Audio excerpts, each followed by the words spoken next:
ప్రతి ఆడపిల్ల తన సంసార జీవితాన్ని ఎంతో గొప్పగా ఊహించుకుంటుంది. తనకు కాబోయే వాడి గురించి ఎన్నో కలలు కంటుంది. చాలామంది జీవితాలు ఎంతో సంతోషంగా సాగుతాయి. అయితే కొందరి అమ్మాయిల జీవితాలు మాత్రం తాము ఊహించిన విధంగా ఉండవు. అంతేకాకుండా వివిధ రకాల వేధింపులకు గురవుతూ నిత్యం నరకం అనుభవిస్తూ ఉంటారు. ముఖ్యంగా అత్తింటి వారి నుంచి ఎదురయ్యే వరకట్న వేధింపులకు ఎందరో యువతులు కాళ్ల పారాని ఆరకముందే కాటికి వెళ్తున్నారు.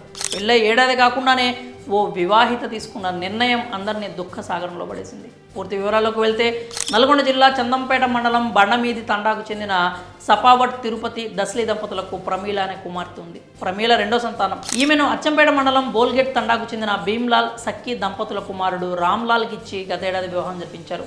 వివాహం జరిగిన కొన్నాళ్ల వరకు ఈ దంపతులు ఇద్దరు సంతోషంగానే ఉన్నారు. అయితే ఆ తరువాత అదనపు కట్నం తీసుకురావాలనే అత్తింటి వారి నుంచి ప్రమీలకు వేధింపులు ఎక్కువయ్యాయి. ఈ క్రమంలోనే ప్రమీల దంపతుల మధ్య తరచూ గొడవలు జరిగేవని సమాచారం. గతంలో ఇరు కుటుంబాల మధ్య పెద్ద మనుషులు పంచాయతీలు నిర్వహించారు. ఆ పంచాయతీ తర్వాత కొన్ని రోజులు బాగానే ఉన్నారు. ఆ తర్వాత మళ్ళీ అత్తింటి వారు వేధింపులకు గురి చేయడం ప్రారంభించారు.